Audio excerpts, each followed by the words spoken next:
Time now for sports on 104.7 The Cave. Here's Ned Reynolds. Mike, the intern, Ned Reynolds.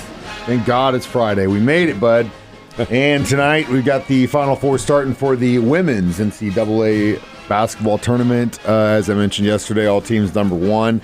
I know you've got your favorites in Gino's team, but any other favorites other than the UConn? All four of them, and I'll tell you why. Well, it's not being facetious because these are the four best teams in women's basketball, and everybody else, and I'm talking about all, I think it's 300 and some other teams that play D1 basketball, they are so far behind these four that it's not even close. So as a result, the four top seeds, as they should be, are into the national championship hunt, and it should be a lot of fun. First game tonight, Connecticut, folks, which is the reigning national champs, 54 straight wins. They also hold the all-time record of 111 straight wins. But anyway, 54 straight for Connecticut, and they will play a very interesting team because they play South Carolina. And Connecticut is a 7.5-point favorite. I can't believe it. South Carolina, folks, is pretty good. This is who Connecticut played for the national championship last year and wiped them out by 20 or 21 points, whatever that was. But in this one, hey, take the points because Connecticut, while they're a very good team, they're not a great shooting team. But we'll find out. We'll find out. The second game is Texas-UCLA, and I don't mean to be laughing in humor because you all remember what Texas did to the Missouri State Lady Bears a couple of weeks ago. And the Texas game with UCLA, Texas is a 1.5-point favorite. That's how strong these teams are. They're big and they're powerful and very athletic. That should be a very good game, Texas and UCLA. Anyway, that's the ladies' Final Four. They'll play for the championship coming up on Sunday. Go, I guess, all four of those teams. Men start their Final Four when? Tomorrow night. And they will play at the Lucas Oil Stadium in Indianapolis. That's where the Indianapolis Colts play. And these games will draw some big crowds. They'll have 85,000 people in there for it. The first game is the men's team from Connecticut, the Huskies. And Mike, the Connecticut Huskies, the men's team, has won 3 of the last 4 national championships. They're really, really good. Bobby Hurley is their coach, and while you may or may not like him, he's a very good coach. Connecticut is playing Illinois, and the Illini from the Big Ten Conference, who will take a load of fans to this national championship game in Indianapolis.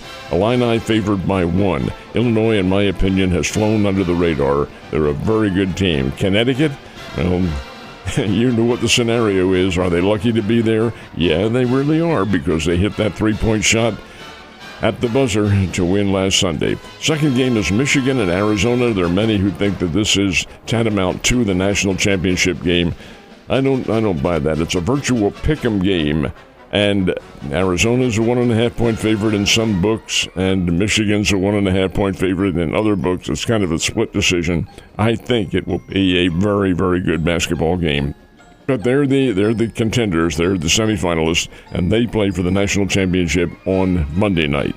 And last but not least, Texas Open is rolling currently. Who is the leader right now? This is the prelude to the Masters, which is next weekend, and as a result, this being a lower purse, it's only $1,800,000. So it's still a pretty good purse, but nonetheless, many of the big names are not playing. Six-way tie for first place with rounds of 66, and the biggest name that anybody who follows golf would know is Tony Finau. He's one of them, and 5 others behind him. Hey, it could go anyway. We'll find out. The Royals hosted the Twins in Game 2 of their series yesterday. It looks like they scored all the runs in that first game of the series because they couldn't really get it done yesterday. They didn't, and Minnesota did. This is not a real great Minnesota Twins team. They win the game 5-1, but it was 2-1 going into the 9th inning. Okay, Kansas City brings in a kid they just brought up from the minor leagues the day before. Estevez is how they pronounce his name, is injured, so they brought up Steven Cruz and brought him into the game in the 9th inning. And this is how from the Omaha Storm Chasers. Mr. Cruz is on his way back to the minor leagues immediately after the game. He gave up 3 home runs in the 9th inning to the Minnesota Twins, 3 of them. And that decided the game as the Twins win it by a score of 5-1. Mr. Cruz, you need to work on your game just a little bit more. Anyway, that does happen. That's all part of baseball. And the Royals get set for a home series this weekend with the Milwaukee Brewers. And this will be very interesting. Brewers, of course, are National League in the same division with the Cardinals, and be a lot of fun to see if Kansas City can help out their neighbors to the east.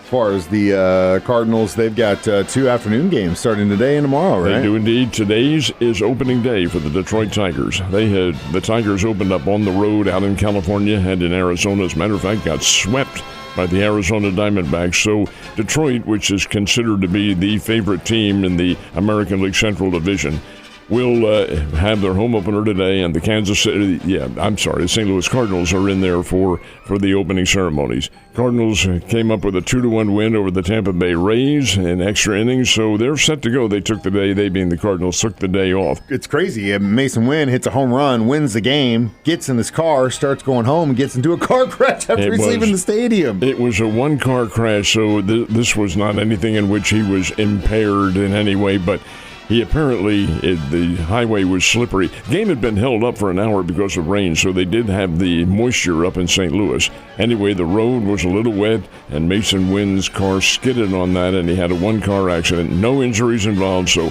he'll be in the starting lineup when the Cardinals play this afternoon against the Detroit Tigers at Comerica Park. And there's probably no drugs involved since he just got done playing. Not quickly, no. At least at that point. Where are the Bears at this weekend? What are they doing?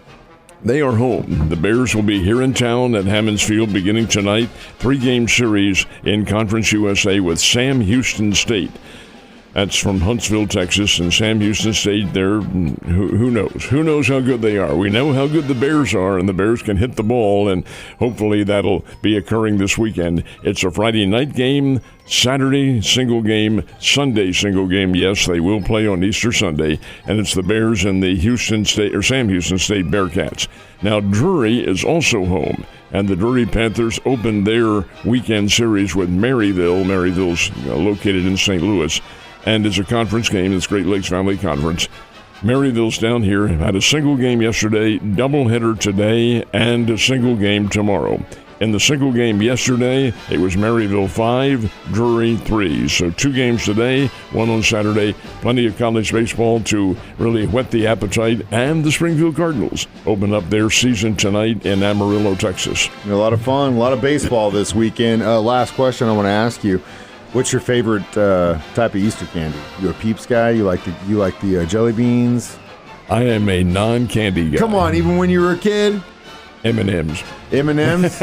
Straight up? You don't like that? You're straight up or like peanut M&M's? I like to have the occasional one with peanuts in them, but they were very good. But in all honesty, I don't eat a lot of candy. Man, Ned, come on. Well, either way, have a good Easter. I drink a lot of candy. Yes, I know you do. Have a good Easter. I'll see you on Monday.